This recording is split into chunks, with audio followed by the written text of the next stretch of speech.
జగిత్యాల జిల్లా జగదేవుపేట గ్రామంలో ఒక దారుణ ఘటన వెలుగు చూసింది. భార్యాభర్తల మధ్య గొడవలు ఒక ప్రాణం తీసే స్థాయికి వెళ్లాయి.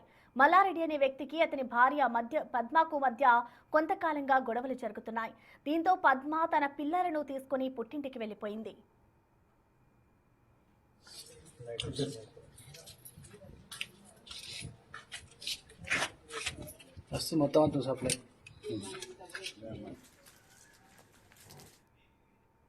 అయితే తన భార్యను తిరిగి పంపాలని అత్త రాజవ్వను మల్లారెడ్డి పలుమార్లు కోరాడు. అత్త వినకపోవడంతో ఆమెపై కక్ష పెంచుకున్నాడు.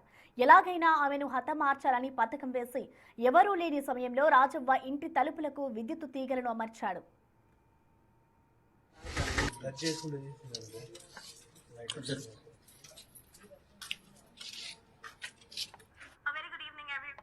ఉదయం రాజవ్వ తలుపులు తెరవగానే ఒక్కసారిగా విద్యుత్ షాక్ కు గురయ్యారు.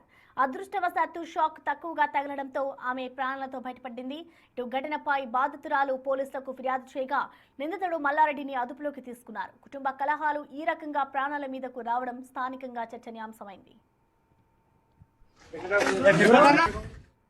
జగదేవుపేట గ్రామానికి చెందిన గాగిరెడ్డి మల్లారెడ్డి అనే వ్యక్తికి గత 20 సంవత్సరాల క్రితం జగదేవుపేట గ్రామానికి చెందినటువంటి పద్మ అనే మహిళతో వివాహం జరిగింది. అతనికి ఒక కొడుకు ఒక కూతురు కలరు. అయితే అతని భార్య పద్మతో కొన్ని సంవత్సరాల నుంచి అతనికి కుటుంబ పరంగా సమస్యలు ఉన్నవి, గొడవలు జరుగుతుండేవి. అయితే రెండు నెలల క్రితం భార్య అతనితో గొడవపడి ఇంటి నుంచి వెళ్ళిపోయి ఆమె అమ్మగారి దగ్గర ఉంటున్నది, అమ్మ అయినటువంటి రాజవ్వ దగ్గర ఉంటున్నది. 2 నెలల నుంచి భర్త పిలిచినా కానీ భార్య రాకపోవడానికి కారణం తన అత్త రాజవ్వ అని కోపం చేసుకొని నిందితుడు గాగిరెడ్డి మల్లారెడ్డి అనే వ్యక్తి తన అత్తను చంపితే ఎలాగైనా తన భార్య వస్తుందని ఆలోచనతో భార్యను ఎలాగైనా చంపాలనే ఉద్దేశంతో తేదీ 10/4/2026 రోజున అందరూ పడుకున్న సమయంలో రాత్రి సమయంలో ఇంటి వద్ద ఉన్నటువంటి ఎలక్ట్రిక్ పోల్కు వైరును బిగించి ఆ వైర్ కనెక్షన్ తోటి రాజవ్వ నివసిస్తున్నటువంటి ఇంటి ముందట ఒక దర్వాజా ముందట ఒక ఇనుప రాడ్కి కనెక్షన్ అమర్చి రాజవ్వను పథకం ప్రకారం తాకగానే చనిపోయేటట్టు అమర్చడం జరిగింది.